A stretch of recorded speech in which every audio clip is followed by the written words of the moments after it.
angel can atone, a paradise you used to call your own. Stolen, then turned against us all alone, until correction knew what I believe. When all I hear is lies, they have to know I won't comply.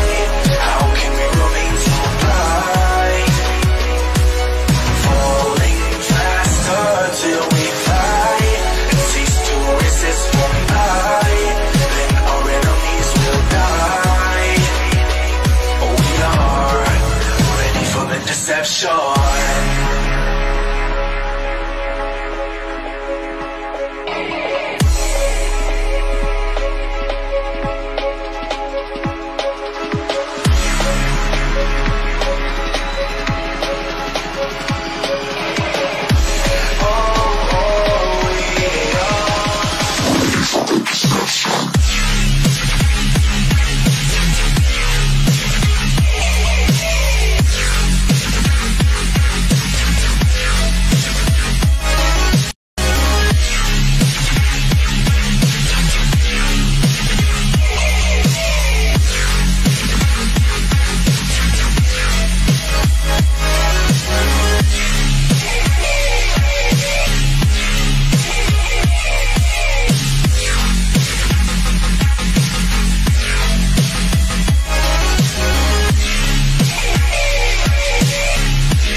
You make me feel like a rebel, but I will not give you a reason to destroy me more and more again and again.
Bonjour à tous, donc nous voilà pour la cinquième salve des lives qu'on a décidé de démarrer.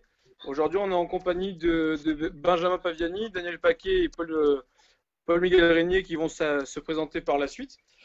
Déjà on voulait vous remercier d'avoir passé les 500 mentions j'aime sur la page et que vous nous suiviez par curiosité ou par intérêt. C'est vraiment génial de votre part. Donc moi je me nomme Florent Serafini, je suis gérant de SF Connexion Sport, actuel référent féminin de la filière féminine de la CTC Archaglo dans la Drôme, Ardèche, et puis ancien assistant N3 et sur les sélections départementales. Je vais laisser Daniel se présenter en premier, on passera par Benji et ensuite avec Paul. Bonjour les internautes, merci de nous suivre. Daniel Paquet, donc moi je suis entraîneur général à l'Olympique d'Antibes et entraîneur des Hornets du Canet pour le moment. Et puis j'ai entraîné un petit peu à tous les niveaux, du centre de formation 10 ans Antibes à l'époque, et la N1 à Golfe Juran, N2, Golfe au Canet, N3 au Canet, et pré-national à Antibes, voilà, et toutes les catégories de jeunes. Benji? Oui, bonjour à tous, Benjamin Paviani, je suis assistant sur le centre de formation à Antibes. J'ai les espoirs en N3 cette année et j'ai coaché pareil toutes les catégories jeunes, départementaux, régionaux, nationaux et un peu de seniors cette année, mais au niveau départemental au niveau loisir. Voilà. Et Polo? Bonjour tout le monde, donc Paul-Miguel Régnier, j'étais jusqu'à très récemment CTF à la Ligue Bourgogne-Franche-Comté où je m'occupais du pôle espoir de Besançon. Je coach en U15 France les filles de Besançon, l'année dernière c'était des garçons de Lons-le-Saunier et je m'occupe de toutes les sélections régionales, U14, U15 en Bourgogne-Franche-Comté. Merci à tous en tout cas d'avoir accepté l'invitation, ça fait plaisir. Juste avant de lancer le teaser et puis par la suite démarrer réellement le vif du sujet, je vous propose aujourd'hui de faire une petite devinette. Nous sommes 4 aujourd'hui à l'écran et nous avons un point commun. Donc n'hésitez pas à poser vos posts en commentaire et d'essayer de trouver le point commun que nous avons. Deuxième point, nous avons des nouveautés aujourd'hui sur le live que vous allez voir à l'écran. Nous on ne le verra pas puisqu'on est en conversation, mais vous allez le voir depuis votre ordinateur ou votre téléphone. Dites-nous si c'est sympathique, si ça vous plaît ou non. Kevin, tu lances le teaser?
On n'est pas à l'antenne, hein, je nous regarde, on n'est pas à l'antenne encore.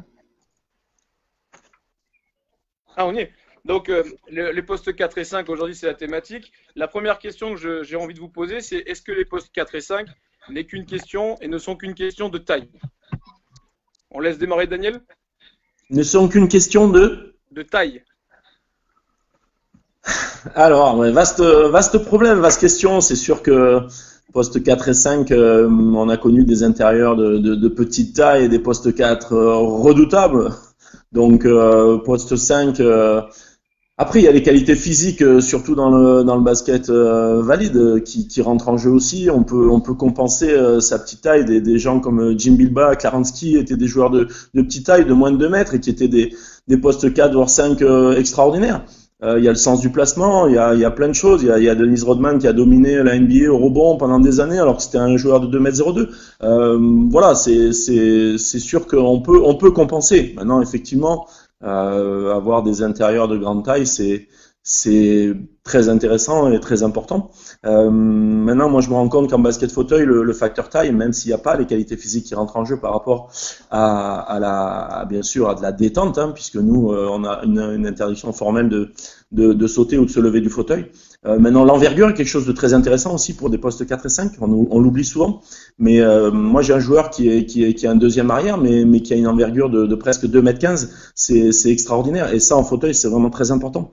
Des gens qui ont aussi en basket fauteuil, des gens qui ont des très longs bustes. Voilà, des gens qui sont avec des hauts de corps surdimensionnés. Voilà, j'affronte régulièrement des joueurs turcs ou allemands qui sont des joueurs quand ils se lèvent du fauteuil qui font plus de 2 mètres, 2 mètres 2, 2 mètres 3 et ils gardent cet avantage de taille une fois qu'ils sont assis. Donc effectivement, moi, oui, le facteur taille est important et d'autant plus important en basket fauteuil que là, il n'y a pas de compensation physique au niveau détente. Voilà, on est assis à la même hauteur de fauteuil pour tous les joueurs. Donc effectivement, les gens très très longs en buste ont un gros avantage. Benji, j'aimerais avoir ton analyse également sur la question. Bah, pareil que Daniel, c'est assez vaste comme sujet. Tu peux pas répondre forcément oui ou non. Après, c'est vrai qu'au plus tu vas vers le haut niveau, au plus la taille devient pratiquement obligatoire. Sur les postes 4 et 5, sur le poste 4 en dessous de 2 mètres, c'est compliqué. Poste 5 en dessous de 2 mètres 5, c'est pareil. Donc forcément, ça devient un critère très très important en plus quand tu vas vers le haut niveau. Après, ça peut être compensé parfois par des qualités techniques ou des qualités de lecture de jeu qui sont supérieures à la moyenne. On a vu des Zach Moss en 3, on voit en U18 des petits intérieurs qui sont dominants parce que grosse technique, bonne main, plus de mobilité, même Draymond Green en NBA qui joue au poste 4 voire 5 des fois alors qu'il est petit, tu vois. Mais le manque de taille, s'il est présent, il faut forcément pour moi qu'il soit compensé par une ou deux qualités techniques ou mentales qui soient largement supérieures à la moyenne. Après, si on prend les catégories plus jeunes, de U11 à U17, même si on ne va pas spécifier les postes, n'importe quel joueur va pouvoir jouer n'importe quel poste parce que il va pouvoir s'exprimer dans tous les secteurs du jeu en fonction de la technique qu'il a développée. Mais voilà, si je dois conclure, c'est qu'en allant vers le haut niveau, la taille sera forcément un des critères essentiels pour y accéder. Merci Paul. Ouais, j'abonde dans ce que dit Benjamin parce que nous sur le parcours de formation, voilà, faut faire attention sur des joueurs qui sont de grande taille à l'instant T, pas tout de suite les mettre sur forcément à l'intérieur parce que plus tard ils seront pas forcément grands. Sur le haut niveau, bien évidemment, quand on est au-dessus d'une certaine taille, on se prédispose tout de suite sur des postes intérieurs, au-dessus de 2,5 m. Il y a de moins en moins de joueurs sur les postes extérieurs, on va dire, c'est plutôt des joueurs intérieurs. Alors, nous, quand on les a en jeune, les joueurs qui sont grands, ou les joueurs ou joueuses qui sont grands à l'instant T, ne seront pas forcément grands après. Donc voilà. Après, il y a aussi un critère physique, parce que voilà, sur tous les joueurs qu'on mentionnait, Daniel ou Benjamin, sur des intérieurs de petite taille, souvent, à part Draymond Green, on va dire, souvent c'est quand même des caisses, ou alors des phénomènes athlétiques avec des prédispositions, une morphologie, avec des grands abattis. Voilà, c'est quand même compliqué quand tu fais en dessous d'1,95 m, que tu n'as pas une très grande détente, que tu n'es pas très costaud d'être à l'intérieur, sinon tu vas souffrir. Merci. Avant de rebondir sur ce qu'on dit par rapport à la spécialisation des postes, on a un message de Philippe Agostini à qui on dit bonjour.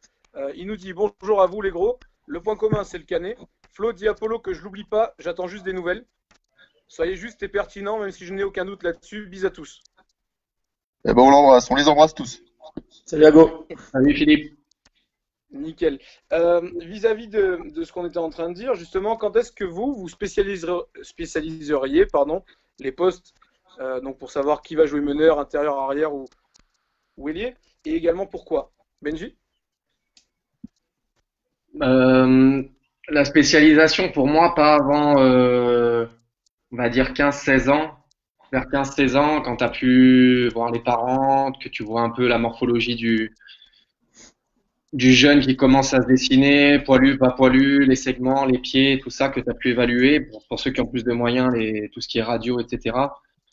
Une fois que tu as des certitudes sur sa taille future, tu peux commencer à spécialiser parce que on sait que pour accéder au haut niveau, il faut que le joueur il ait une spécificité forte et qu'il soit excellent dans au moins un voire deux domaines du jeu. Donc pour moi, pas avant cet âge-là, pas avant d'être sûr il fera telle ou telle taille. Après, avant, c'est important de pas spécifier. Pourquoi? Parce que un joueur de grande taille, mais qui est amené à jouer au poste 3 ou au poste 2, et ben forcément, il aura un potentiel plus haut parce que technique mais grand et athlétique, ou technique mais costaud, tu vois. Et c'est important qu'on développe un certain nombre de facultés avant de te spécifier. Et aussi, c'est important aussi du point de vue physique, du développement physique. Donc là, on parle pas basket, on parle plutôt développement physique parce que en jouant toute une vie un même poste, par exemple, au jeu intérieur, on développe beaucoup la force, l'endurance de force musculaire, mais tu développes moins l'agilité, etc. Et ça prévient des blessures de se développer dans différentes parties des qualités physiques et de développer plusieurs points pour à terme être prêt sur un point fort.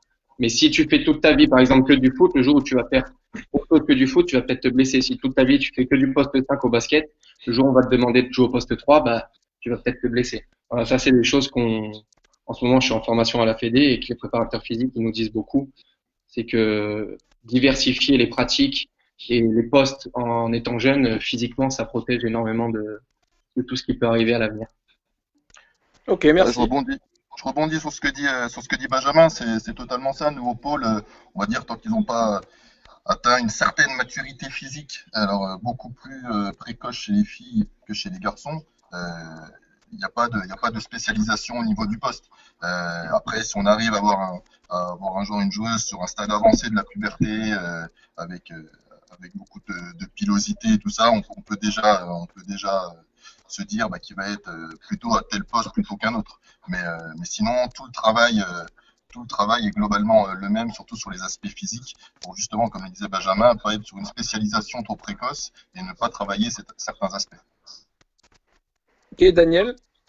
Ouais, ben, je pense qu'on est tous d'accord là-dessus. Je veux dire, spécialiser dans un poste des Benjamins ou des minimes, enfin pardon, U13, U15, c'est très compliqué. Voilà, maintenant, si on peut avoir ponctuellement besoin d'un joueur sur un poste intérieur parce qu'on veut jouer avec un intérieur ou avec deux intérieurs, on peut les utiliser. Maintenant, dans l'apprentissage, c'est sûr qu'il faut pas travailler spécifiquement, mais il faut que tout ce qui est potentiel taille, on voit tellement de joueurs en U13 dominateurs à l'intérieur parce qu'ils font 1m82 mais qui grandissent pas ou qui font 1m85 quand ils sont à l'âge adulte, et après ces gamins qui ont toujours joué intérieur ne jouent pas au basket. Voilà. Donc c'est sûr que le spécialiser très rapidement des joueurs sur un poste 4 ou 5, c'est une bêtise. Maintenant, moi je vois sur mon basket fauteuil maintenant, il y a des joueurs intérieurs, c'est sûr qui sont dominateurs. Maintenant, ce qui est intéressant, c'est que ces joueurs intérieurs, on peut les faire s'écarter. Voilà, avoir cette polyvalence du jeu intérieur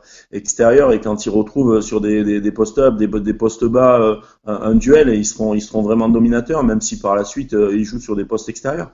Voilà, après la polyvalence, elle est très intéressante chez les joueurs, et je pense que voilà, spécifier quelqu'un tout de suite, c'est une bêtise. On l'a souvent fait, maintenant on le fait de moins en moins quand même. J'espère dans la formation sur les clubs au niveau des jeunes. Soyons patients, voilà, attendre la fin de la croissance. On voit bien sur les dernières années cadets, les garçons ils sont formés, chez les filles c'est les premières années cadettes. Voilà, après derrière chacun doit évoluer au poste où il se sent bien aussi, hein. C'est sûr que je pense qu'un Magic Johnson à 2m05 qui pensait s'il avait développé le basket en France à l'époque, il aurait joué intérieur, alors que c'était un meneur de jeu qui a fait rêver tout le monde, avec un style adapté à ses qualités physiques. C'était pas le mec le plus rapide, c'était pas le mec le plus haut, mais c'était un gars qui était capable de jouer sur les 5 postes. Voilà, ça c'est des choses qui sont très intéressantes. Il faut être dangereux, être capable d'être dangereux partout sur un terrain, c'est très intéressant pour un coach et pour l'équipe. Alors, on dit souvent que les pivots arrivent à maturité très tard. Souvent, tout le monde nous dit plutôt vers les 25 ans. Que pensez-vous de cette phrase aujourd'hui, Daniel? Il y a pas de vérité. Il y a des jeunes intérieurs dominateurs très tôt. Il y a des gens qui arrivent plus à maturité tardive. Oui, c'est sûr. C'est sûr que souvent, pour ce qui se fait depuis quelques temps, c'est-à-dire que des gamins qui sont très grands viennent tard au basket aussi parce qu'on les découvre souvent très tard. Je regardais hier un article qu'a partagé Freddy Hufnagel sur Duquesnoy, voilà, qui a été un pivot intéressant qui jouait à Orthez à l'époque, qui est un gars qui est venu tard au basket parce qu'il a fait 2m13. Avant, il intéressait personne. Et du fait de faire 2m13, on lui a dit tu vas jouer au basket. Il avait essayé un peu le rugby, il s'était fait castagner. Après, il était passé à autre chose. C'était pas vraiment pour lui. Et il est venu au basket très tard, mais il a quand même été international. Et c'est sûr que le facteur taille et cette croissance tardive fait que des joueurs s'orientent vers le poste intérieur. Alors peut-être qu'ils seront en maturité un petit peu plus tardivement, forcément, parce qu'ils sont venus un peu plus tard. Et tout est lié. Voilà, nous je sais que c'est la perle rare, hein, on cherche toujours les joueurs de grands gabarits. Je veux dire, on est vraiment dans un sport de grands et de géants, même si les petits ont leur place. Hein. Mais c'est sûr que avec le temps, on se rend compte que voilà, moi à chaque fois que je fais jouer des 5 grands contre des 5 petits, c'est toujours le 5 grand qui va gagner. Même si on a des petits qui sont des experts, à un moment donné, le facteur taille et la domination au rebond fait qu'une équipe gagne très souvent les matchs. Voilà, c'est sûr que si on est dominateur à l'intérieur, c'est quand même un gros avantage, surtout après dans les catégories adultes. Jusqu'en cadet, on peut trouver des équipes cadets où ils sont très homogènes à 1m85, 90 et ils embêtent tout le monde par une défense de plomb et c'est sûr que c'est énormément gênant. Mais après, le facteur taille est primordial. Voilà, quand on voit les moyennes de taille des équipes d'Euroleague, des équipes NBA ou même des équipes nationales, c'est incroyable maintenant. La taille est la chose qui a le plus évolué depuis les 20 dernières années, je pense, quoi, hein, quand on voit les moyennes de taille, mais même des Chinois au championnat du monde, c'est incroyable, alors que tout le monde dit que les Chinois sont un peuple petit, et c'est des moyennes de taille à 2m6, 2m7, quoi, pour les 12 joueurs. Donc, c'est sûr que, voilà, la taille est un facteur important, et la maturité arrive tardivement avec nos jeunes joueurs, parce qu'ils grandissent longtemps et tardivement. Paul, un avis sur la question? Ouais, bah, je rebondis, j'abonde ce que disent Daniel et Benjamin. Après, faut voir après ce qu'on attend vraiment du pivot. Là, on est sur des pivots qui sont défenseurs de cercle, qui sont à poser des pics, filer au cercle. Là, ils peuvent avoir une maturité un peu plus rapide parce que pourquoi leur jeu va être beaucoup basé sur des qualités athlétiques. Voilà. Après, sur un intérieur, on va dire un petit peu à l'ancienne, avec des moves poste bas où il faut un petit peu plus de roublardise, un petit peu plus d'expérience. Là, on va être sur une maturité au niveau du jeu. Hein, je parle pas physique au niveau du jeu, qui va être peut-être un petit peu plus longue. Mais on voit des joueurs qui sont voilà, sur ce qu'on demande à un joueur NBA comme Rudy Gobert ou Clint Capella, ils pouvaient le faire dès qu'ils sont arrivés dans la ligue s'ils étaient utilisés comme ça, c'est-à-dire poser des écrans, ouvrir vers le cercle, prendre des rebonds. Voilà, ça dépend comment on veut utiliser ce joueur pivot et dans quel style de jeu on veut les faire jouer. Benji?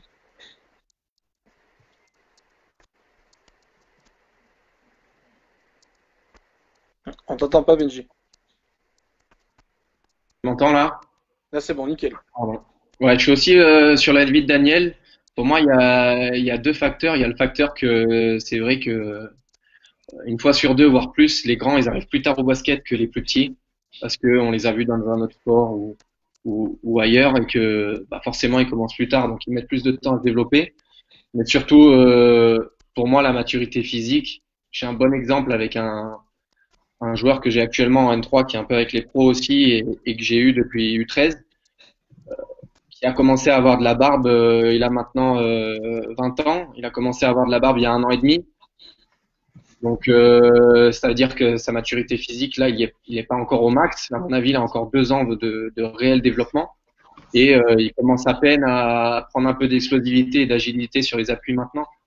Donc son réel niveau, il aura, à mon avis, d'ici 2-3 ans, parce que auparavant, tu grandis 5 cm, 10 cm, on sait que quand il y a des gros pics de croissance comme ça, bah, la coordination, elle se refait, et ce que tu savais faire avant, tu sais pas forcément le faire maintenant, mais par contre, ça va revenir dans 5-6 mois quand ton corps sera accordé avec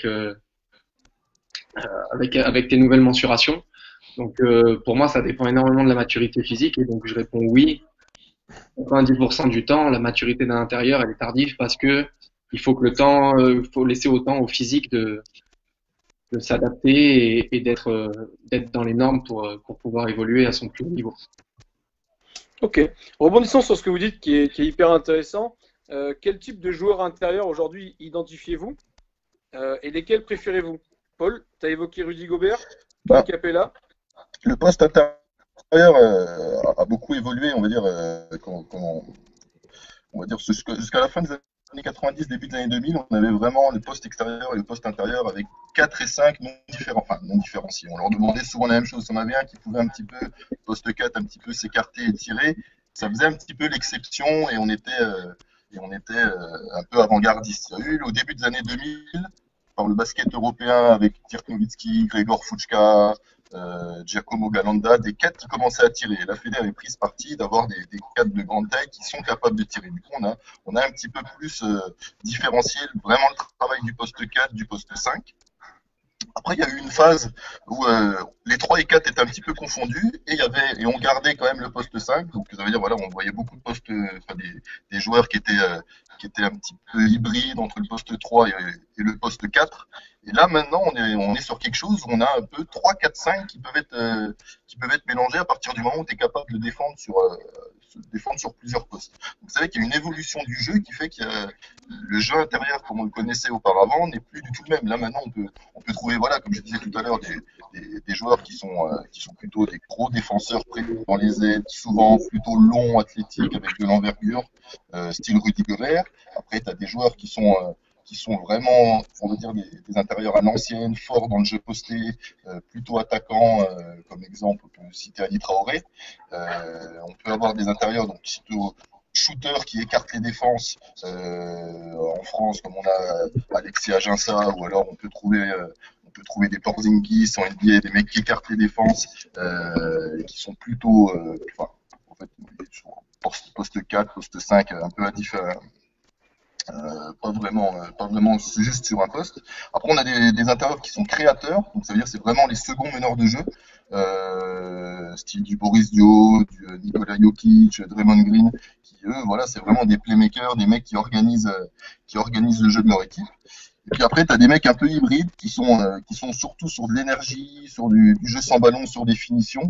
Là, je pense tout de suite en NBA à Montrez Larel, ou alors en France comme des mecs comme Louis Laberry, qui sont vraiment sur de l'apport d'énergie sur des courtes périodes. Donc voilà un peu des profils d'intérieur. Alors l'idéal, c'est d'avoir un mec qui remplit toutes les cases. Hein. C'est clair. Mais Benji, tu as un avis également sur cette question? Ouais, bah, c'est intéressant ce qu'il a dit Paul. Alors, moi, je vais essayer de différencier vraiment les deux postes, 4 et 5. Pour moi, le poste 4, je serais plus orienté vers... moi, je prends l'exemple de la NBA parce que je sais que tout le monde suit, tu vois, par Draymond Green. Pour moi, c'est vraiment la polyvalence, tu vois, pouvoir faire énormément de choses en défense, du post-up, de l'agressivité sur les pics, du switch, défendre grand, défendre petit. Pour moi, un poste 4, il va vraiment être une facilité en défense pour le coach pour pouvoir s'adapter. Et offensivement, comprendre le jeu, comme il disait Paul, être quasi le deuxième meneur de jeu et distribuer le ballon en étant une menace à 3 points. Pour moi, c'est vraiment important actuellement avec le basket moderne que le poste 4 il soit efficace à 3 points pour créer des différences et des décalages, notamment sur le pick and roll quand tu joues avec un 5 qui roule et 4 extérieurs. Il faut que ton 4 il soit capable de tirer pour déstabiliser un peu les défenses. Et sur le poste 5, pour moi, il faut qu'il ait un profil fort. Soit, comme le disait Paul, type Clint Capella, des intérieurs athlétiques qui roulent, qui dunkent et qui mettent que des paniers proches du cercle, mais qui sont bons là-dessus. Je pose des écrans, je roule, je prends des rebonds, je mets des comptes, puis je mets des dunks. Soit beaucoup plus technique, type Jokic, Gasol ou Joe en petit poste 5, on va dire. Des mecs ultra basket qui vont avoir une technique au poste bas, qui peuvent tirer à 3 points, qui vont orienter le jeu. Mais sur le poste 5, vraiment un axe fort, pas un mec qui fait les deux. Identifier soit un mec qui est athlétique et qui va apporter cette dimension-là au cercle, soit très grand mais une grosse technique pour apporter un vrai style de jeu à l'équipe. D'accord. Daniel? Ben, moi, c'est un petit peu particulier maintenant dans le basket que je pratique, le basket fauteuil, parce que toutes les équipes jouent sur les mêmes registres. Il n'y a pas de 4 shooters à 3 points, ça se fait pas.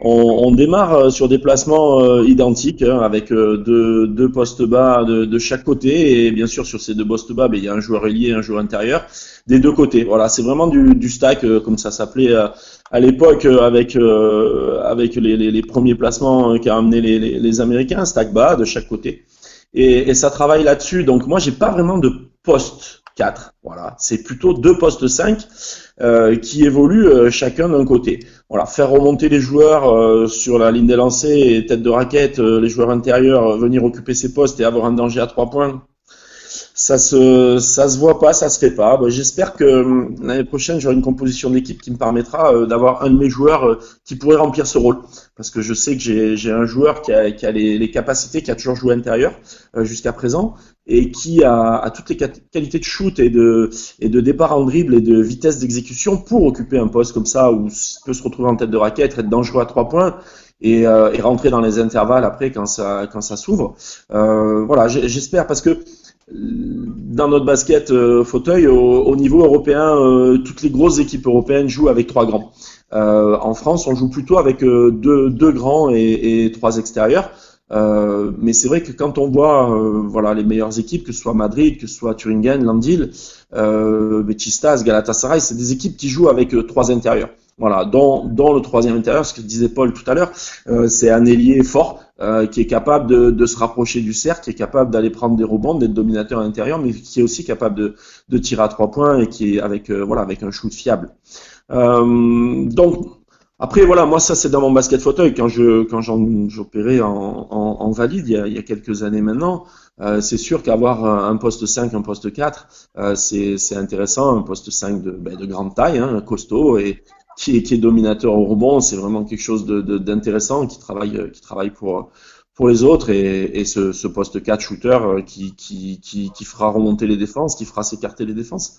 Après c'est les nouveaux registres, on l'a dit, ça fait une vingtaine d'années maintenant que ça existe. Après voilà, un gars comme Stéphane Ostrowski à l'époque en Tibes à Limoges avant était un des premiers postes 4 shooters qu'on ait eu, très efficace à 3 points et aussi bien dangereux sur les postes bas et tous les petits moves et la technique individuelle qu'il avait. C'est sûr que ça a été un précurseur au niveau européen dans ce rôle du poste 4 polyvalent qui se rapproche du poste 3 shooter à 3 points. D'accord, merci Daniel. Avant de vous redemander quel type de joueur vous préférez, évidemment, Paul il nous a dit que s'il y avait les 5 composantes, c'était plus simple. Nous avons une question de Maxence. Qu'en est-il des très grands postes 5 type Tacko Fall? Benji? Ouais, c'est une bonne question.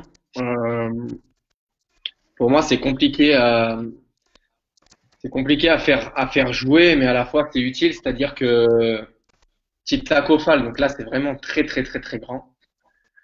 Il t'apporte demi-terrain en défense et en attaque une dimension que personne n'a. La dissuasion du cercle en défense, le rebond, la facilité sur le rebond, donc du coup derrière une relance facile. Offensivement, un point de fixation. Mais par contre, ils peuvent aussi t'handicaper sur tout ce qui est défense de pick and roll quand c'est assez haut. Voilà, ils peuvent pas sortir sur les tirs à 3 points des arrières.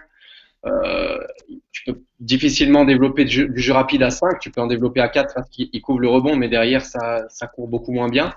Donc ça donne des avantages et des inconvénients, et pour moi en NBA par exemple ils s'en servent parce qu'ils ont des rosters à 14, à 16, à 18, je sais pas combien, et que sur tel match le plan tactique ça sera de le mettre sur le terrain pour sur 15 minutes apporter ça. Mais après avoir un joueur comme ça sur 30 minutes, il faut vraiment que ton style de jeu il soit basé sur ça et que tu aies élaboré toute ta stratégie offensive et défensive autour de ça. Au Real Madrid, il y a Tavares, il me semble, qui fait presque 2m20 ou 2m18, mais qui a quand même une mobilité beaucoup plus importante que les profils de joueurs comme Marjanovic ou Tacko Fall. Tavares, c'est un peu plus mobile, c'est un petit peu plus de main, de move, donc c'est différent. Ok, Daniel, tu veux rebondir sur cette question? C'est sûr que ça te fait changer ton jeu. C'est des joueurs qui sont des gros remparts défensifs. C'est hyper dissuasif. C'est sûr quand on arrive dans la raquette et qu'il y a des mecs à 2,30 comme ça, avec l'envergure qu'ils ont, ça te fait changer de trajectoire de shoot. Maintenant, défensivement, c'est très intéressant au niveau du rebond. Voilà, hormis sur l'aide, sur les pick and roll, où c'est des gens qui sont sur les déplacements latéraux, souvent beaucoup plus lents que des postes 4 ou 5 de plus petite taille. Mais c'est sûr que ça peut amener un gros plus à l'équipe. Maintenant, effectivement, ce qu'a dit Benjamin, c'est sûr que si on doit toujours attendre le gars parce qu'il n'a pas la vitesse de course nécessaire, hein, on a eu des intérieurs européens comme ça, de grande taille, à 2m30, des Roumains, voilà, Georges Muresan. C'est sûr que pour Orthez à l'époque ne jouait pas de la même façon quand il était sur le terrain et pas sur le terrain. Maintenant, ça peut être dominateur. Je pense en garçon, c'est une chose, mais en fille, voilà, en fille, quand tu es des intérieurs de grande taille, hein, on a vu que le basket européen et mondial a été dominé par une fille qui s'appelait Uliana Semenova à l'époque, qui faisait 2,20 m, et officiellement un peu plus petite, mais elle faisait vraiment 2,20 m. Et c'est sûr que le fait de l'attendre offensivement permettait à cette équipe russe à l'époque de dominer, vraiment dominer, quoi. Ils ont eu des séries sur une dizaine d'années avec 3 défaites ou quelque chose comme ça. C'était incroyable. C'était incroyable. Ils ont ramassé des titres européens, mondiaux, olympiques. Voilà, c'est sûr que c'est à double tranchant. Maintenant, il faut s'adapter. Alors, en tant que coach, c'est aussi notre taf. Hein, on a envie d'avoir des joueurs de grande taille. Même si on a des styles de jeu qu'on apprécie, on peut faire évoluer notre équipe et notre style de jeu en fonction de nos joueurs. Voilà, chaque joueur a des qualités et à nous de s'en servir. Je pense que Boston, avec un Tacko Fall, quand il va être bien intégré, bien assimilé, il peut peut-être amener un gros plus à cette équipe de Boston et peut-être qu'ils pourront avec lui et grâce à lui aller chercher un titre. Voilà. Paul, un avis? Ouais, par rapport à ces joueurs de très grande taille, en fait, pour moi, c'est vraiment est-ce qu'ils ont la mobilité, la faculté à pouvoir défendre haut. C'est-à-dire que moi, je mettrais Tavares plus dans les styles Gobert ou qui momentanément peuvent changer défensivement, alors que des mecs comme Tacko Fall, comme Boban Marjanovic, ou comme pouvait l'être en France Red Base, on est obligé d'adapter tout le projet de jeu du fait de leur présence sur le terrain. C'est-à-dire que les défenses collectives sur pique, ça va être compliqué. Donc maintenant, avec des joueurs qui sont capables de tirer derrière les pics très très haut, on est obligé de faire des défenses collectives. Donc du coup, est-ce qu'ils sont capables momentanément de pouvoir défendre sur ce type de joueurs? Et là, avec le basket qui tend à être beaucoup sur du pic, sur du 1 contre 1 et tout ça, c'est là qu'ils ont des difficultés à pouvoir défendre. C'est sûr qu'offensivement, ils vont mettre toujours des points parce qu'ils vont être près du cercle, ils vont pouvoir finir assez facilement. Mais par contre, la question est, est-ce que ce qu'ils vont rapporter défensivement du fait, parce que ça change quand même l'horizon d'avoir un mec à 2,30 m qui lève les bras face à toi, est-ce que, à l'inverse, ils vont pas trop coûter sur des défenses où ils vont être amenés à être haut, à être trop large et du coup à être facilement passés. C'est compliqué avec des joueurs comme ça de faire des step-out vachement haut et tout ça. Tu es obligé d'adapter ton projet de jeu. Ok, merci pour cette réponse. J'espère que Maxence, on t'a un petit peu éclairé. Merci en tout cas de ta question et n'hésite pas à en reposer. Daniel, tu as le bonjour de Priscilla. Elle nous dit super sujet, merci. J'avoue que le jeu intérieur a énormément évolué, même dans les championnats régionaux. Par exemple, plus de distinction 4-5. Avec mon 1,80 m, je suis petite pour être une vraie 5 de l'époque. Bonjour. Voilà. Revenons sur ce qu'on expliquait tout à l'heure par rapport au style de joueur. Aujourd'hui, Paul, quel est ton style de joueur préféré, on va dire? Sur le poste 4-5. Le joueur préféré, c'est sûr, comme je disais tout à l'heure, un mec qui arrive à cocher toutes les cases, fatalement, c'est beaucoup plus facile. Et là, on peut voyager. Après, de par mon style de jeu, moi propre quand je joue et tout ça, j'ai plutôt une appétence sur les intérieurs shooters. Parce que ça change.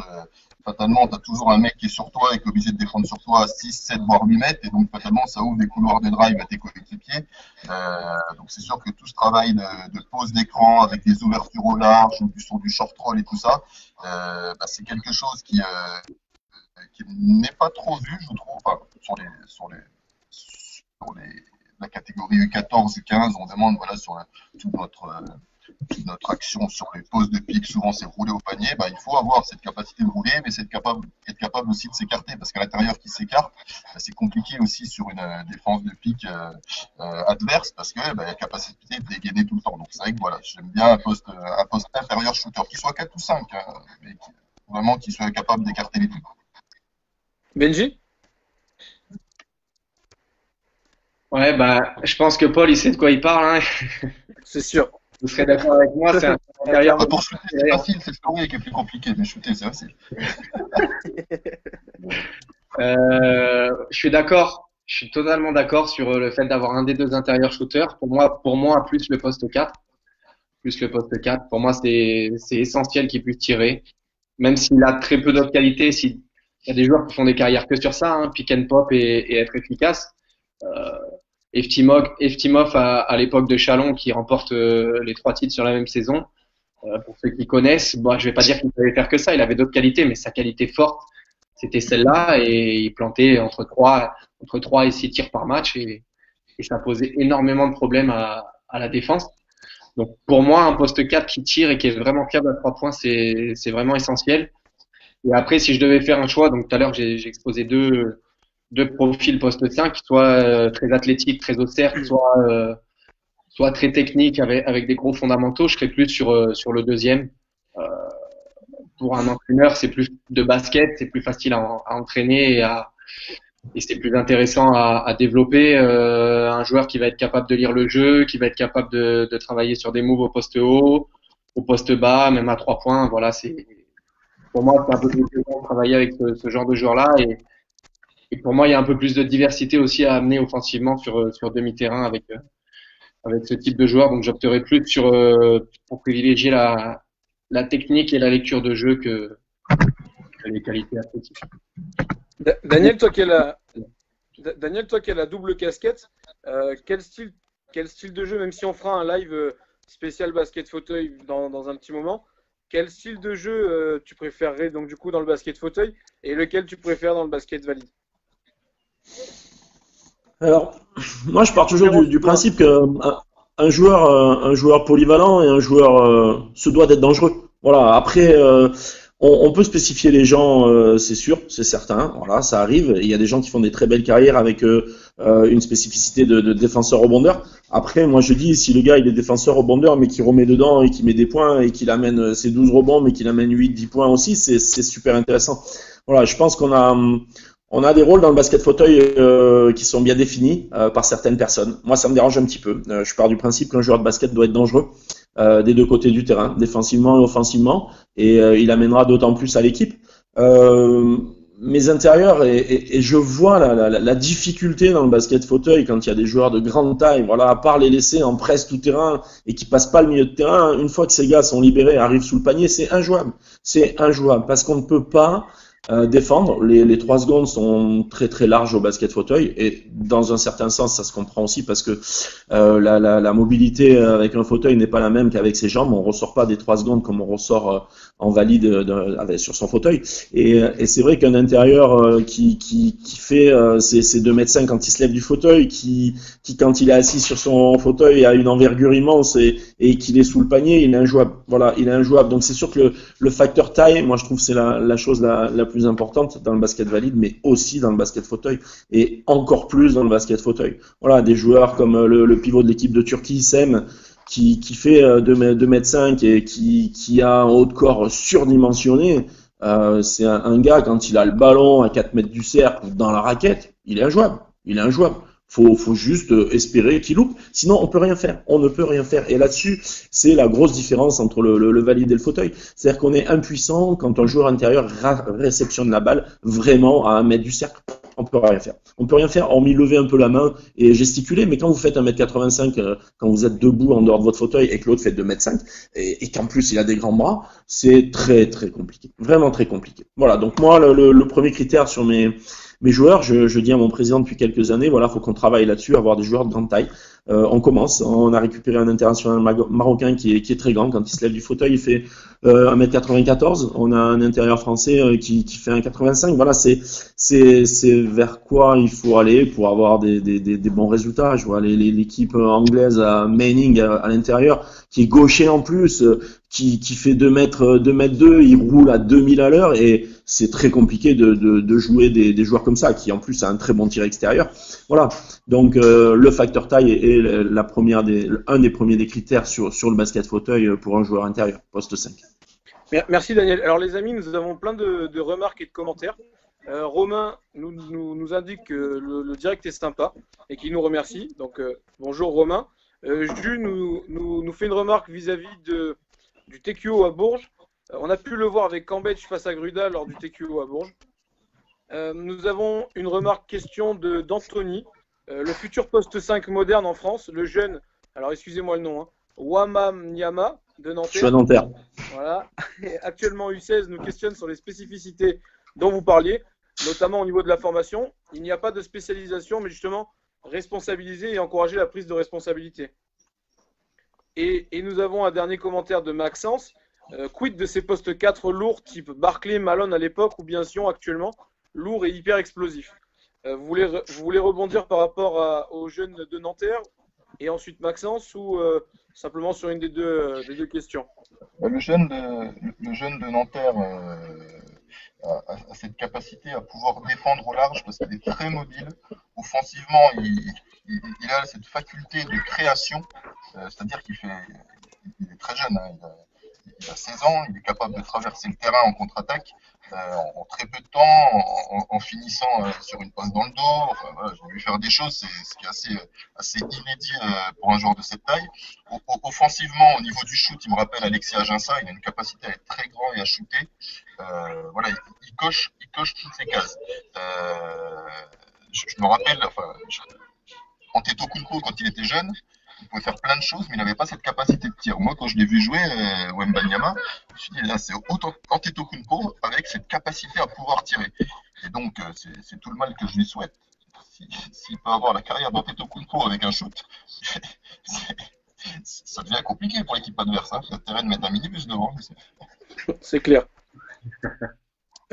Benji, tu veux réagir par rapport à ça? Ouais, bah après c'est extrêmement rare, mais heureusement qu'il y en a. Honnêtement, moi je l'ai vu jouer l'an dernier au final du Chill avec l'Île-de-France. Donc, comme on disait, hein, il n'était pas spécialisé, il était encore U15. Et c'est vrai qu'il était libre de prendre les responsabilités qu'il devait tant que c'était dans le cadre du jeu. Mais il pouvait aussi bien tirer à 3 que partir en drive, qu'aller poster. Défensivement, c'est même pas la peine d'en parler. En U15, je te laisse imaginer un mec de plus de 2m15 face à des mecs d'1m75 ou 1m85. C'est 10 contre 10 contre dans le match et sans exagérer.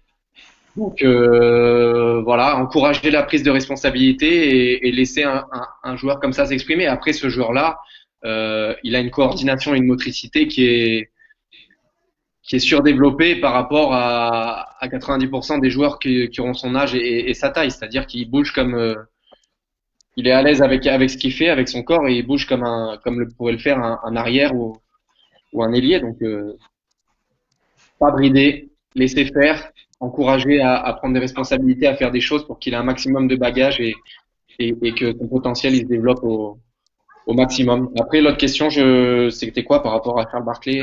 L'autre question, c'était quid de ces postes 4 lourds, type Barclay, Malone à l'époque, ou bien Zion actuellement, lourd et hyper explosif? Ouais, bah. Qu'est-ce qu'ils peuvent devenir? On prend quand même. Hein.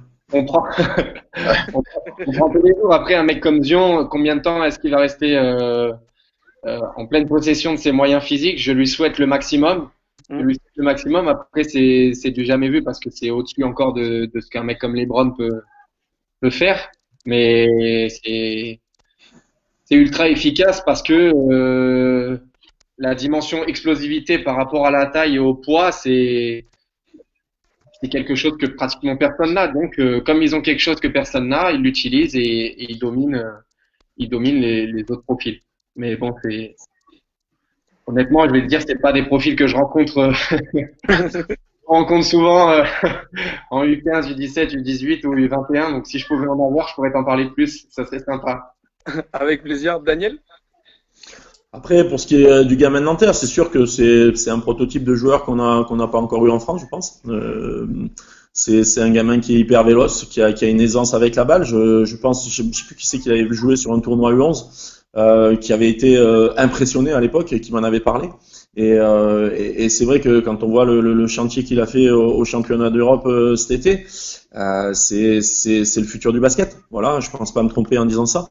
Il allie toutes les qualités physiques que peut avoir un basketteur. Il a de la finesse en plus dans son jeu, je trouve. C'est un lanceur, rebondeur excellent. C'est un attaquant hors pair. Voilà, c'est sûr que c'est une pépite. Hein, on n'en voit pas tous les ans comme ça. Maintenant, je pense qu'il est à l'endroit où il faut pour éclore et prendre son temps et mûrir. Il a fait des petites apparitions en Coupe d'Europe cette année avec Nanterre. voilà, je pense que c'est quelqu'un dont on va reparler. C'est certain. Voilà. Après, voilà, il allie vraiment tout ce que fait le basket moderne et tout ce qu'on peut rechercher chez un jeune basketteur à l'heure actuelle.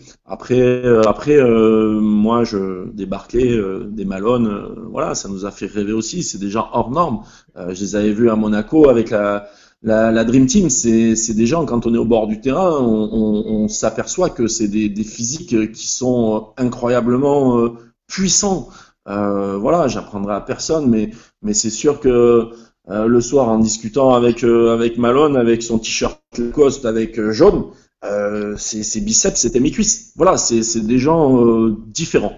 Il y en a toujours, mais il y en a toujours eu. Voilà, à un degré moindre, on a eu des gens comme Clarence dans le basket français qui étaient des intérieurs de petite taille, des postes 4, mais hyper puissants avec un sens du rebond inné.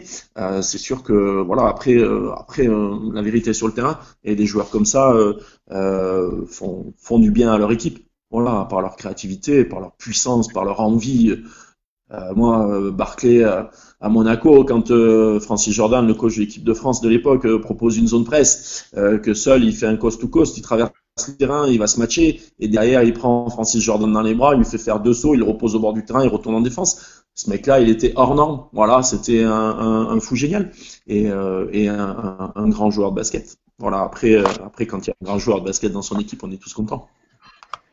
C'est clair.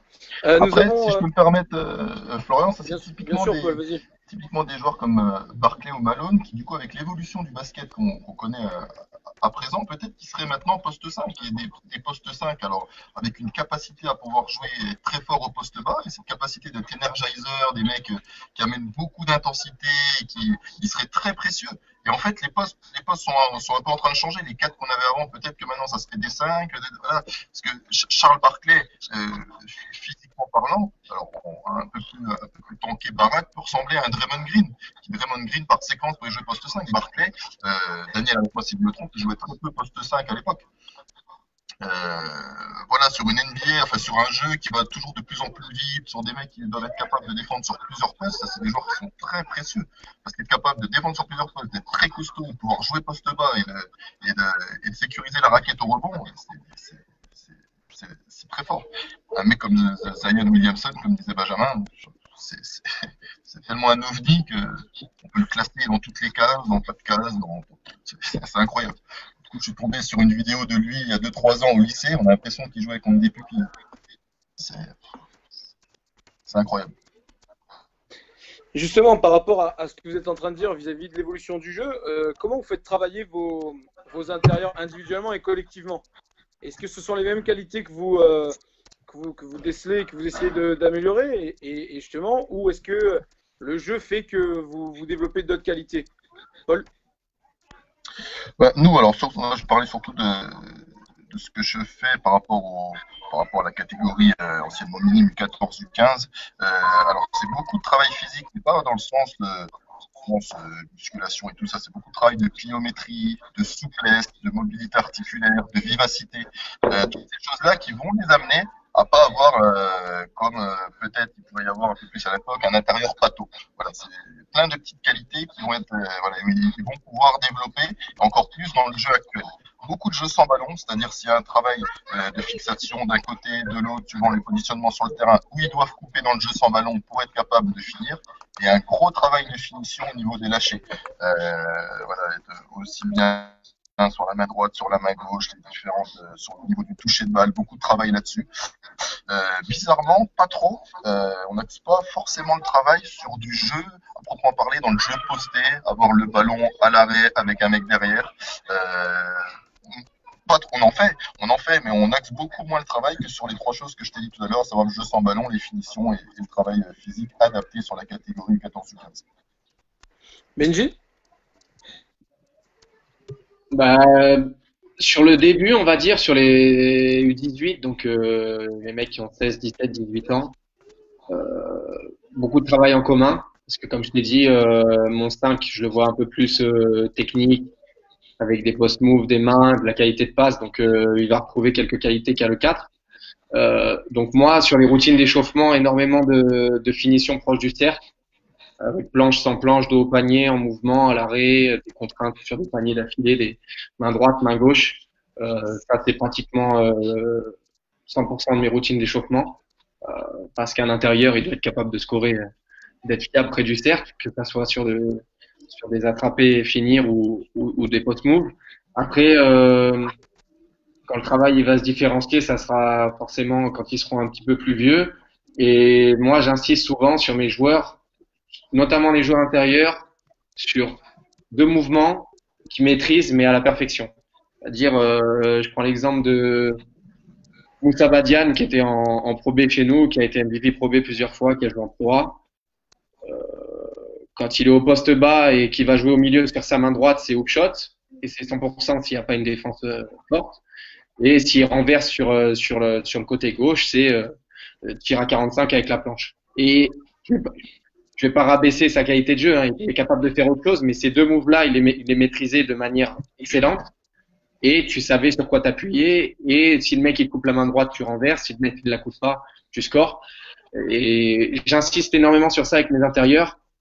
On fait beaucoup de techniques, mais sur le travail individuel proprement parlé, on essaye de développer 2 moves sur lesquels ils sont bons et de les rendre meilleurs chaque jour pour qu'ils puissent maîtriser 2 aspects du jeu. Sur le poste 4, menace à 3 points et un move spécifique sur le drive, celui avec lequel il est le plus à l'aise. Moi, j'ai un poste 4 dans mon équipe qui joue honnêtement en marchant, un peu à la polo, un polo. C'est Zach, non? Et menace à 3 points, fin de tir, drive, qualité de passe, et c'est 10-9-5 à tous les matchs, 10 points, 9 rebonds, 5 passes en marchant. S'il se donnait plus, il serait pas avec moi, mais après c'est son souci. Mais juste parce qu'il maîtrise le tir à 3 points, il a une grosse qualité de passe et il est capable de driver et d'aller finir à droite ou à gauche en National 3 en faisant 2m2. Il domine, quand il veut dominer, il domine les matchs de la tête et des épaules. Donc, voilà, spécifier sur au moins deux mouvements spécifiques et leur donner vraiment cette qualité-là. Daniel? Alors c'est sûr que maintenant le travail spécifique des joueurs intérieurs se fait. Moi je le fais sur tout ce qui est sur tout le shooting, sur tous les 1 contre 1, je les mets toujours en opposition. J'ai 4 joueurs intérieurs et je les mets toujours en opposition de niveau aussi par rapport à leur nombre de points. Et après le jeu spécifique du joueur intérieur en basket fauteuil est un jeu surtout axé sur le fait de rentrer dans la raquette. Pour ça ils ont besoin des joueurs petits points entre guillemets qui vont leur créer le passage. Voilà, c'est une espèce on se suit l'un derrière l'autre. Le petit point passe devant, le gros point derrière, et la balle vient souvent de l'opposé sur une passe lobée.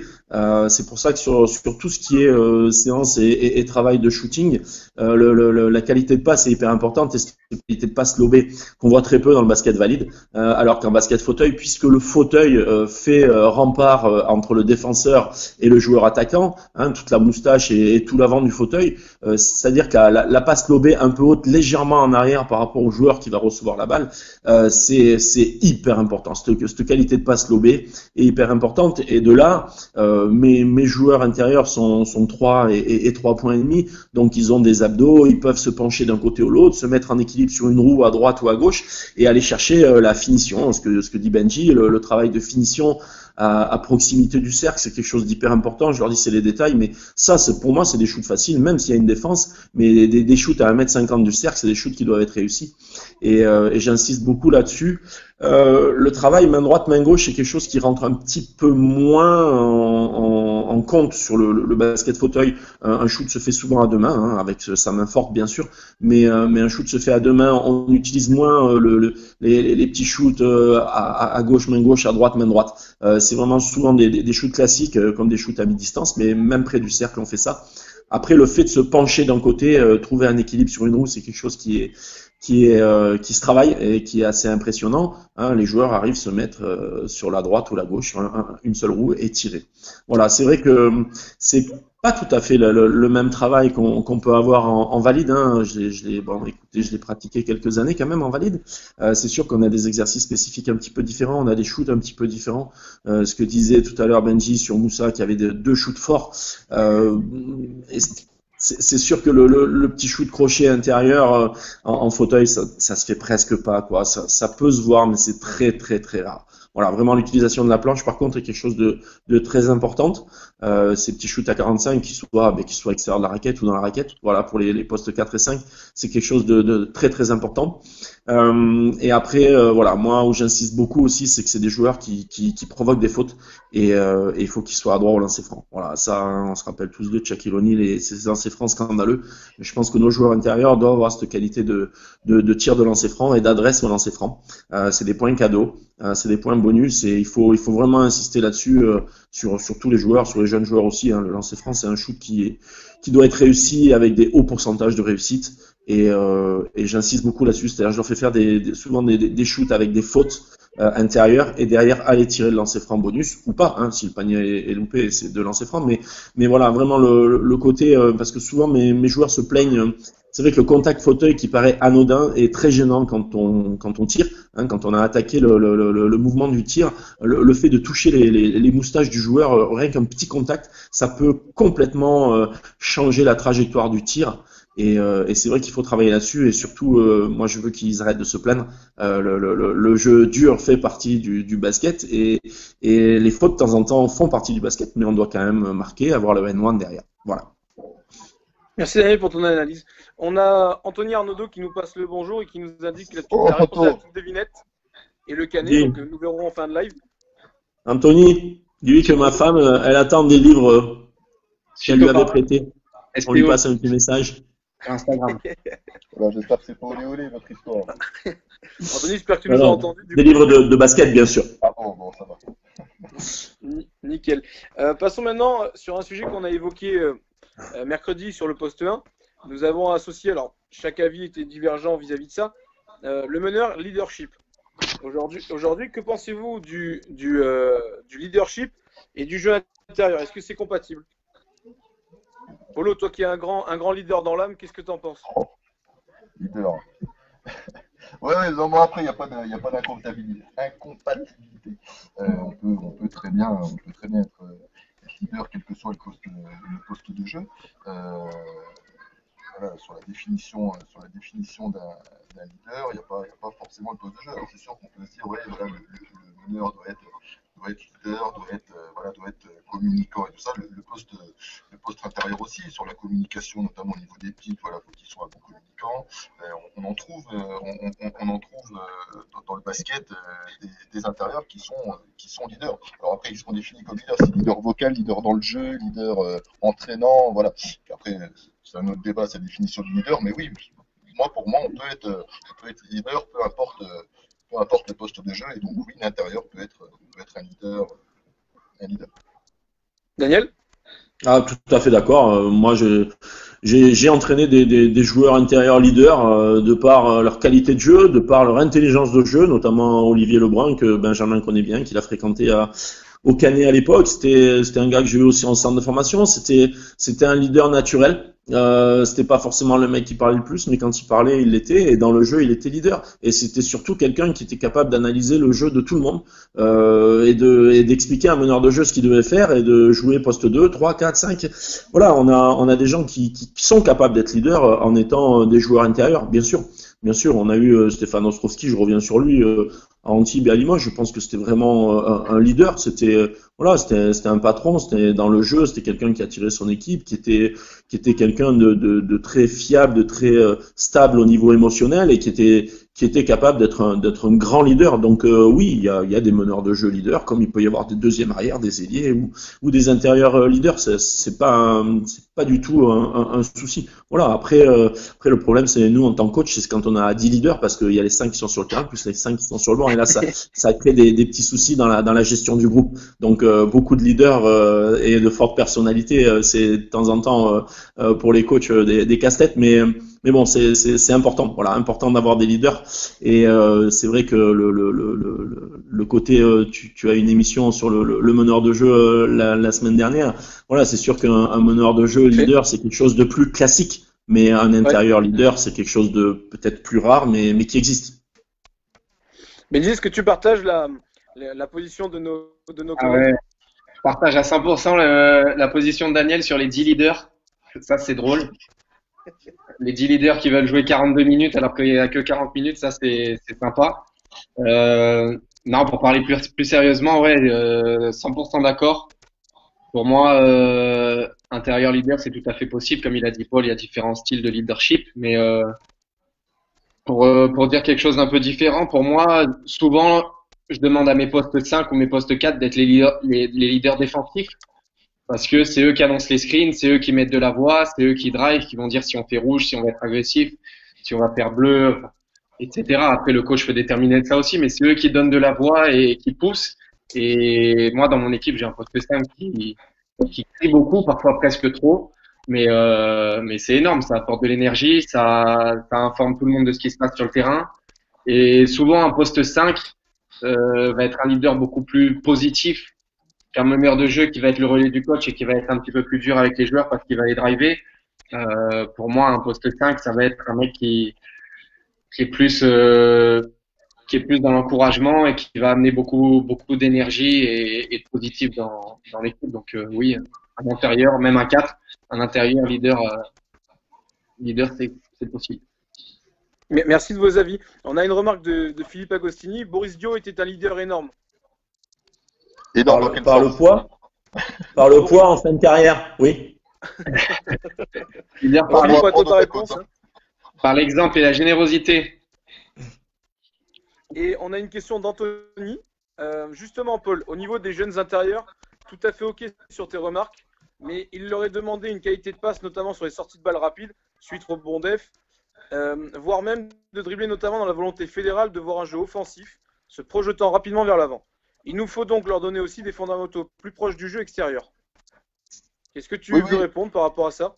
Oui, là quand j'ai fait mon petit aparté là, sur le travail individuel qu'on faisait au pôle sur ces trois aspects que j'ai cités tout à l'heure, c'est vraiment sur du spécifique. Après, bien évidemment, la plupart du temps, même quasi tout le temps, 90% du temps, ils sont avec tout le monde et la volonté fédérale, bien sûr. Maintenant, et c'est quelque chose avec laquelle je suis totalement en phase, c'est d'attraper le ballon, d'être capable d'attraper le ballon au rebond et d'être capable de pousser sur 2-3 dribbles. De squeezer cette première passe qui souvent est horizontale, qui fait perdre plus de temps qu'autre chose. Si du coup, quand tu récupères le rebond, tu es tout de suite capable de te projeter vers l'avant, vers 2 ou 3 passes, et qu'on a un mec qui est capable de couper, voire même de jouer la carotte, c'est des points faciles et c'est du pas béni pour un coach. Donc c'est vrai que moi, c'est quelque chose que je prône, d'être capable d'attraper le rebond, de tout de suite être capable de dribbler pour s'enlever de la gêne, des mecs qui luttent au rebond offensif en même temps et qui du coup on se libère de cette pression-là et on s'éclaire le jeu, on est capable, alors peut-être pour aller au post to post comme pouvait le faire Charles Barkley à l'époque, mais au moins de faire 2-3 dribbles et de pouvoir lâcher la balle devant. Donc là je me dis tout à fait en phase, mais ça c'est un travail qu'on fait avec tous les joueurs, peu importe un petit peu leur prédisposition physique ou de tête. Ouais, Paul, je suis tout à fait d'accord avec toi. C'est sûr que le fait de casser ces premiers rideaux défensifs, la prise de rebond est faite à 80% par des joueurs intérieurs et c'est sûr que le grand qui aura appris à dribbler correctement et faire des passes correctement et faire une bonne relance va justement poser des gros soucis au repli défensif et c'est souvent grâce à lui que la contre-attaque va être réussie et terminée par des joueurs de plus petite taille. C'est ce gars qui sera capable de prendre un rebond, se tourner vite vers l'avant et enchaîner ces 3-4 dribbles pour faire la bonne passe de contre-attaque. Oui, ça c'est clair, c'est une base, c'est ce qu'on doit apprendre à nos jeunes joueurs. Faut pas juste se contenter avant, prendre la balle, sortie de balle, meneur de jeu dans l'axe, etc. Non, on n'a plus le temps de tout ça et pour désorganiser et désorienter une défense, surtout quand une défense est tout terrain, le côté casser le premier rideau défensif, c'est très intéressant. Je vais enchaîner, je crois qu'on a perdu Flo là. Voilà, donc on enchaîne. Tout à fait d'accord avec vous deux. Après, la passe, c'est pas forcément quelque chose d'exceptionnel pour le 4. Pour moi, tous les intérieurs, ils doivent être capables de. La passe, ça fait partie des fondamentaux individuels pour n'importe quel joueur. Donc, la passe sur une sortie de balle, c'est un fondamental que doit maîtriser le poste 4. Et j'utilise aussi, comme vous deux, le poste 4 pour la relance sur 2-3 dribbles pour créer le jeu rapide plus tôt et amener un danger plus tôt s'il en est capable. S'il en est pas capable, pour moi, en match, il n'a pas autorisation de le faire. Après, On peut le travailler à l'entraînement, il peut tenter à l'entraînement. Par contre, au match, on ne fait que ce qu'on maîtrise. Donc, pour moi, oui, le poste 4 peut parfois remplacer un arrière que la montée de balle. Il est capable de pousser sur 2 dribbles et lire où est-ce qu'on peut avoir l'avantage sur le surnombre offensif.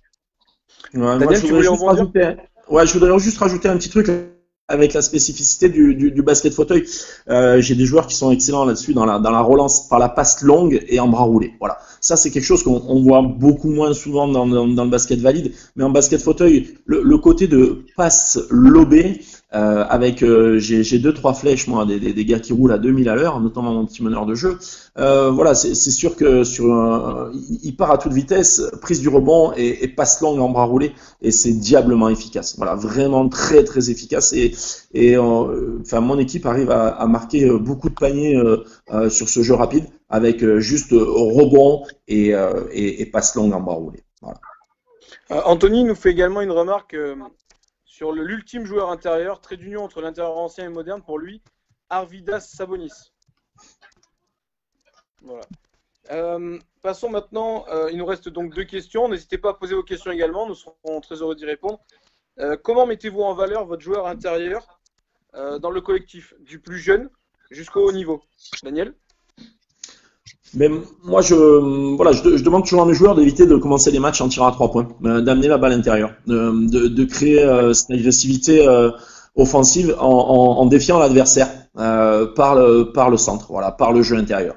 Et ça, c'est vraiment une des priorités. Et après, voilà, quand on a pilonné à l'intérieur une équipe, les retours de passe se feront naturellement sur les postes extérieurs et ça créera du danger. Et mon équipe, voilà, joue bien là-dessus, je pense, joue suffisamment intelligemment.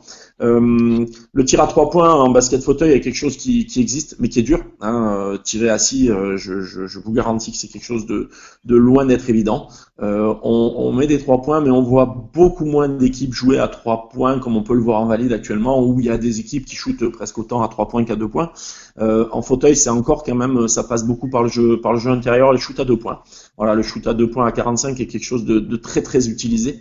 Et c'est vrai que j'estime que voilà, amener la balle à l'intérieur au début des matchs crée du danger, provoque des fautes, met de la difficulté à l'adversaire à s'adapter. Il vaut mieux pilonner intérieur pour qu'après on retrouve un équilibre offensif avec le jeu extérieur derrière.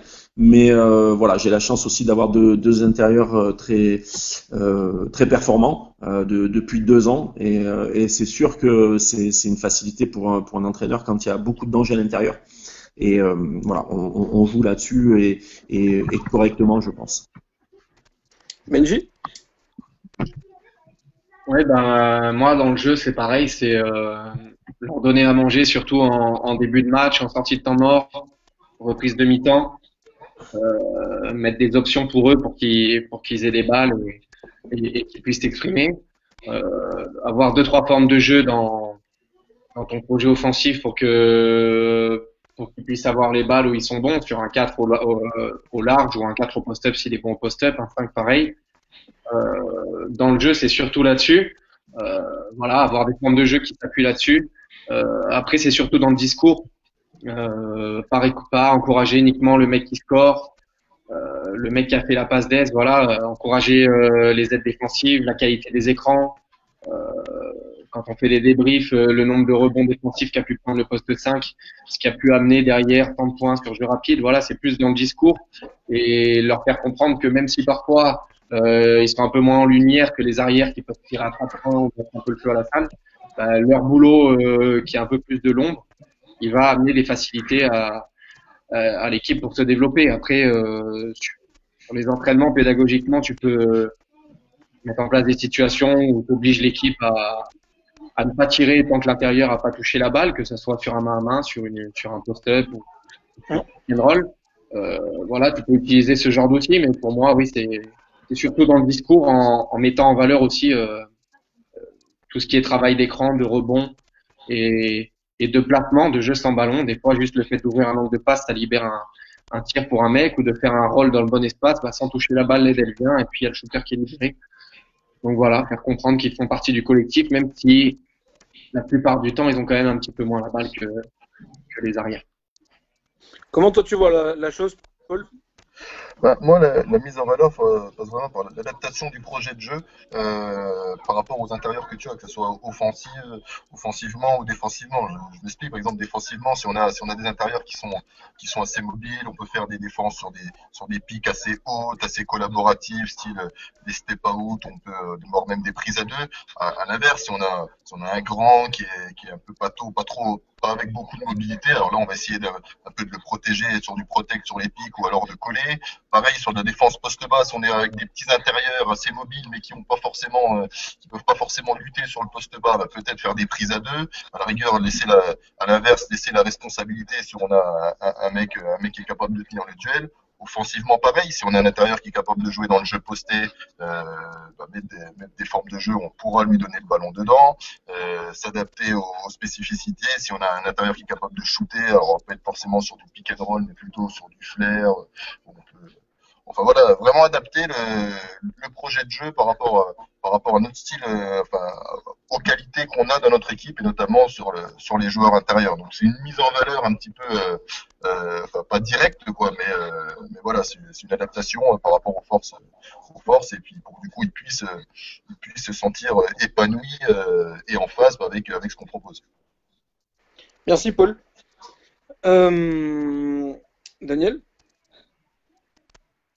Alors par rapport à la valorisation du jeu intérieur, après voilà, on peut adapter aussi les points marqués hein, en valorisant les points, surtout chez les jeunes joueurs, si on veut que la balle arrive intérieure, en valorisant les paniers, en les doublant ou alors en donnant, j'aime bien moi aussi côté panier marqué intérieur, derrière un lancer franc bonus, quand on veut valoriser le jeu intérieur, c'est des petits exercices très simples à mettre en place et comme ça ben, une équipe qui aura envie de gagner sur un nombre de points à atteindre, si chaque fois que la balle intérieure arrive, il y a un panier à 4 plus le lancer franc bonus, ça fait 5, ça peut être des contrats remplis rapidement et si les extérieurs ont soif de gagner au lieu d'avoir envie de briller, peut-être qu'ils mettront la balle plus facilement à l'intérieur. Voilà, après il y a des petits exercices comme ça. Bon, je l'ai fait avec les jeunes, je le fais un petit peu moins maintenant. J'ai des joueurs dominateurs intérieurs, donc la balle arrive forcément à l'intérieur régulièrement et ils savent très bien que les joueurs intérieurs, la pose d'écran, la prise de rebond, être capable de shooter derrière des pick and roll. Voilà, un joueur intérieur, il a besoin du ballon, s'il l'a pas, il fait la tronche et c'est sûr qu'après il se mettra peut-être un petit peu moins au service de l'équipe et au service du meneur ou des extérieurs. Donc c'est trouver le juste équilibre entre le jeu intérieur et le jeu extérieur. C'est pas simple, mais c'est sûr que quand on regarde les stats, il y a quand même les équipes dominatrices à l'intérieur dans la raquette et dans le duel du rebond sont souvent des équipes qui gagnent à la fin des matchs. Donc c'est sûr que même si le danger peut venir de l'extérieur, l'adresse c'est fluctuant et un shoot réalisé à 2 mètres du cercle ou 1 mètre du cercle est plus facile à réaliser qu'un shoot à 7 mètres ou à 6,25. Voilà. Après c'est sûr qu'il faut avoir un juste équilibre. Faut que les gens aient envie de se passer la balle. Ça c'est le travail de l'entraîneur et surtout voilà, avoir du danger sur tous les postes. C'est d'autant plus difficile de défendre quand il y a 5 joueurs dangereux sur un terrain, quand il y a un gros scoreur en face et 4 joueurs besogneux, une défense peut peut-être plus facilement s'adapter et perturber le jeu de l'adversaire.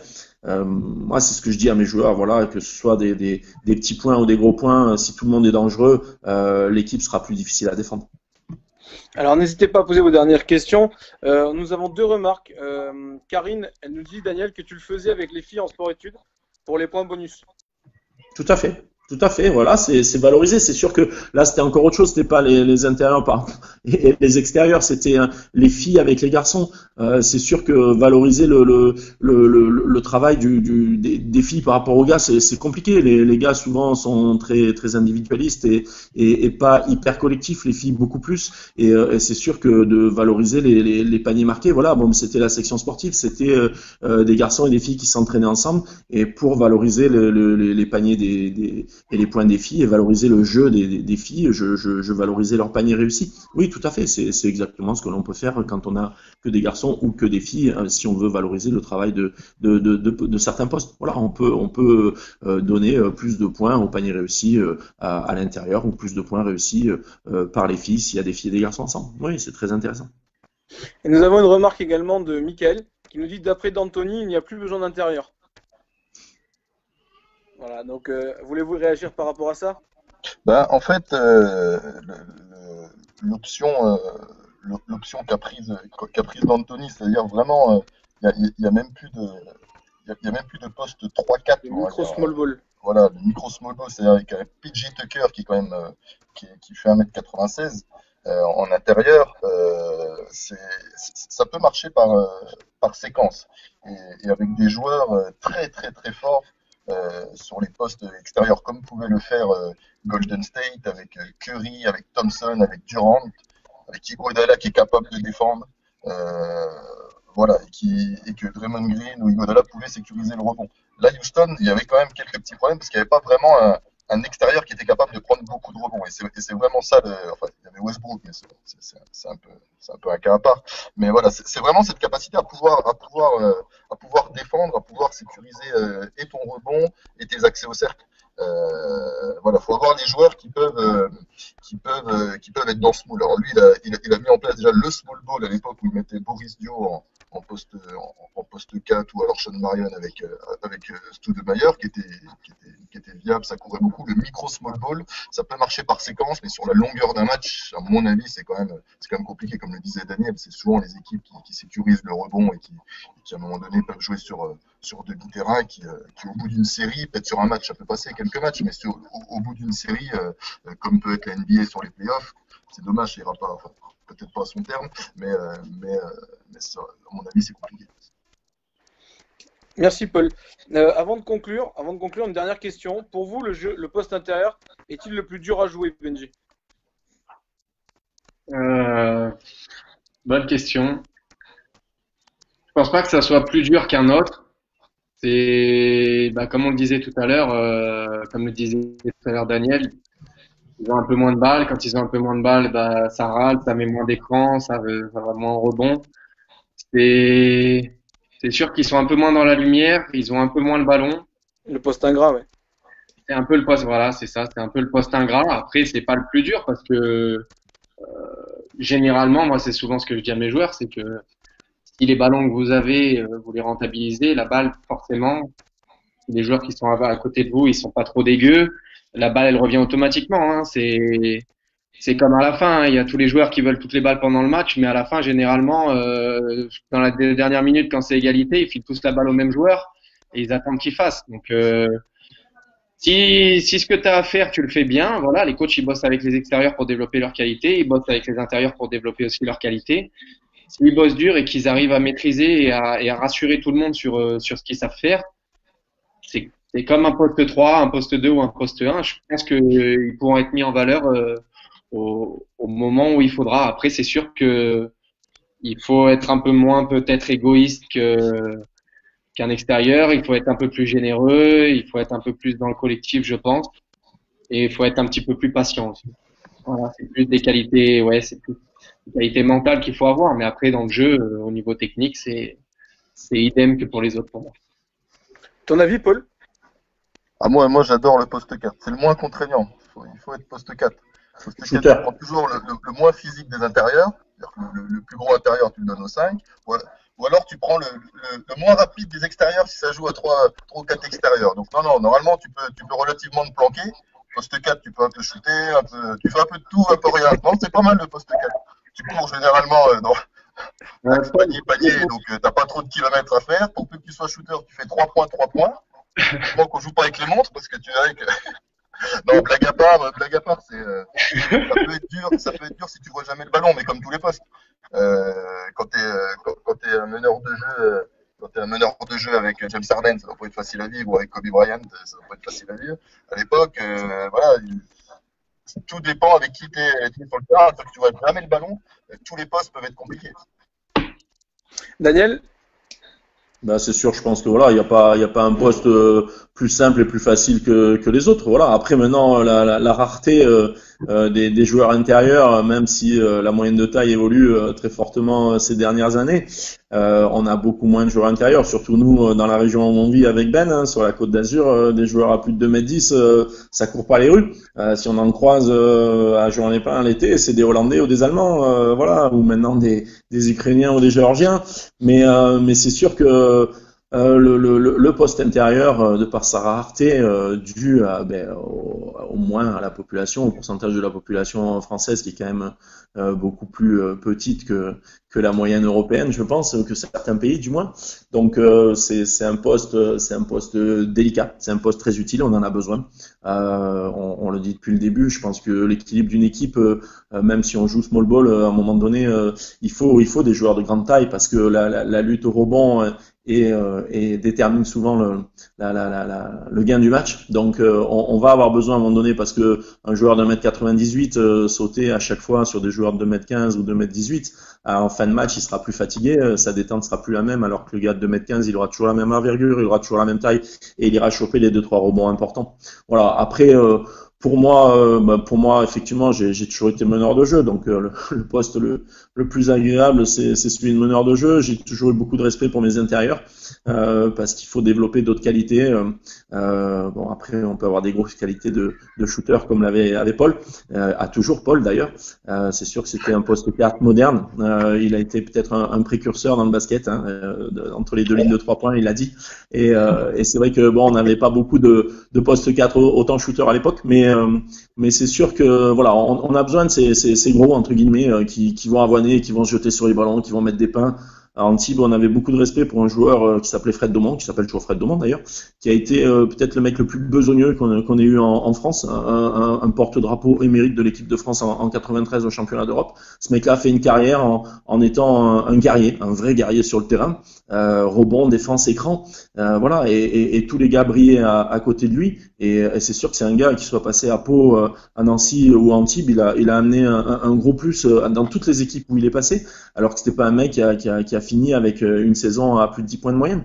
Mais on a besoin de joueurs intérieurs, de joueurs de devoir et de gens qui voient bien le jeu. Voilà, parce qu'ils sont, mine de rien, ils sont placés derrière, ils sont surtout sur les postes 5, ils sont toujours proches des lignes de fond de terrain et ils ont une acuité visuelle très très élargie, hein, ils voient tout et c'est des gars qui peuvent vraiment annoncer. On a dit avec Ben tout à l'heure, il faut qu'ils parlent, il faut qu'ils communiquent, qu'ils annoncent les choses parce que eux voient tout. Voilà. Et pour moi, voilà, un poste 5 doit beaucoup communiquer sur le terrain avec ses partenaires, placer sa défense, parce que c'est vraiment le dernier rempart, hein. C'est lui qui protège le cercle, sauf s'il descend sauf s'il défend sur Paul, bien sûr, ça il sera obligé de sortir un petit peu. Mais voilà, c'est un poste spécifique, mais très très très important dans le basket, où que ce soit. Voilà, c'est sûr que toutes les équipes qui gagnent des titres ont des intérieurs dominateurs très souvent, même s'il y a des gens qui font le jeu sur les postes extérieurs. On a besoin à un moment donné de cette stabilité défensive et au rebond. Merci Daniel. Pour conclure, si on devait retenir 3 choses importantes sur les postes 4 et 5, l'utilité. Benji, qu'est-ce que tu dirais comme mot supplémentaire?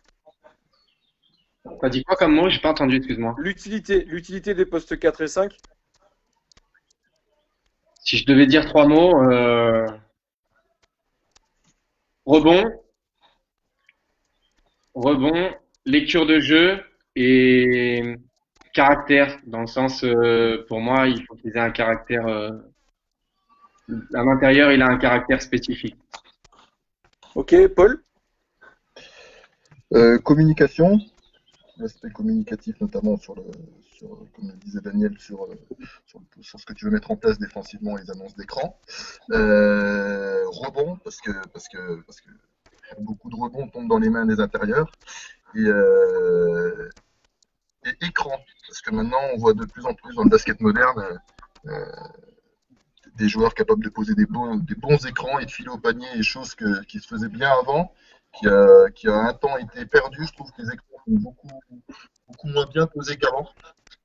Et souvent, voilà, maintenant, tous les joueurs qui sont des mecs comme Clint Capella, s'ils posent des bons écrans, bah souvent, ils peuvent avoir une situation, ils vont avoir une petite passe lobée pour conclure. Donc voilà un peu les trois mots-clés. Et toi, Daniel? Bon, l'intelligence de jeu, je pense que c'est une priorité. Voilà, un intérieur intelligent qui va pas forcer ses shoots, qui va être capable de ressortir des ballons, qui va être capable de regarder le jeu à l'opposé. Voilà, je pense que l'intelligence de jeu, c'est quelque chose de primordial pour tous les joueurs, mais d'autant plus pour un joueur intérieur. La taille. Je suis quand même persuadé que voilà le facteur taille est hyper important dans notre basket et le sera de plus en plus. On a des athlètes maintenant qui font plus de 2,15 m et qui courent comme des lapins. C'est sûr que c'est quelque chose de très intéressant. C'est ce vers quoi tend le basket moderne, c'est cette vitesse d'exécution. Et quand c'est fait très bien, qu'il y a du danger, de la vitesse, de l'adresse par des joueurs de grande taille, c'est compliqué à défendre dessus. Voilà, ça c'est la première des choses. Et je veux que mes joueurs intérieurs soient dangereux. Voilà, c'est comme tous les joueurs, mais encore plus un joueur intérieur. Voilà, ils vont créer le danger, ils vont amener, ils vont rassurer l'équipe par ces petits shoots qui doivent être réussis quand ils sont effectués près du cercle ou dans la raquette. Et c'est sûr que ça met l'équipe sur de bons rails quand les premières actions sont réussies à l'intérieur. Et je sais très bien quand je vois mes grands rater les 2-3 premiers shoots, je dis ça va être compliqué. Voilà. Donc c'est l'intelligence, la taille et cette polyvalence aussi que peuvent avoir les joueurs intérieurs maintenant. Alors, avant de rendre l'antenne, déjà un dernier commentaire de Maxence qui nous dit, pour lui, ces trois mots sont taille, polyvalence et énergie au rebond. Et avant de remercier nos intervenants, on a encore quelques petites choses à dire. Alors, tout d'abord, le prochain live sera sur la thématique des divisions intermédiaires. On aura pour l'occasion Philippe Agostini, on aura David Morabito, on aura Hervé Coudray et Pierre Bonor qui seront avec nous mardi à 17 h. Pour le petit jeu, merci à Philippe et Anthony d'avoir joué le jeu. En effet, le point commun qu'on avait, c'était le canet. On a tous été licenciés à un moment donné dans ce club-là. Et puis, passage furtif pour moi. Excuse-moi, Paul. Passage furtif pour moi. Mais passage quand même, du coup. Mais passage quand même. Et malheureusement, on terminera avec une nouvelle qui n'est pas forcément une bonne nouvelle. Nous nous joignons à toutes les réactions qu'il y a pu avoir sur les réseaux sociaux concernant le décès d'un grand artisan du basket sudiste, en la personne de François Cutajar. Nous adressons toutes nos condoléances à la famille et on avait envie et à cœur de faire ce live et de lui rendre hommage sur ce live. Donc voilà, un grand artisan du basket sudiste et qui a été terrassé malheureusement par ce foutu virus. Donc on a décidé de lui rendre hommage à travers ce live. Merci à tous nos intervenants. Si nos intervenants ont un petit truc à dire avant de partir, avec grand plaisir. Et en tout cas, je vous remercie à tous et on se voit mardi. Merci bien Florian pour ce que tu fais. Super sympa, continue, c'est super appréciable et bien sympathique d'avoir participé à ton émission. Bonne continuation à tout le monde, gros bisous. Bisous. Ouais, merci à toi Flo, c'était super sympa et je suis les autres lives aussi, c'est toujours intéressant, c'est un petit moment, ça nous ramène un peu au basket pendant qu'on est cloîtrés chez nous, c'est cool. Et puis voilà, abonnez-vous à SF Connexion Sport, prenez des coachings, faites marcher un peu l'entreprise. Et merci Lady. À bientôt tout le monde, c'était cool. C'est déductible des impôts. Oui, merci à tous les trois. Voilà, c'était une bonne après-midi. C'est sûr que par ces temps de Covid, on est cloîtré là. Voilà. Bon, après, partager avec d'autres coachs, c'est très intéressant. Merci à Kevin aussi pour l'organisation. Et restez chez vous et je vous embrasse. À bientôt. Merci en tout cas. Et Edouard, oui, le point commun pourrait aussi s'orienter vers le tir à 3 points. Merci à toi en tout cas. Salut Doudou. Allez. Édouard Le Breton. À bientôt. La menace.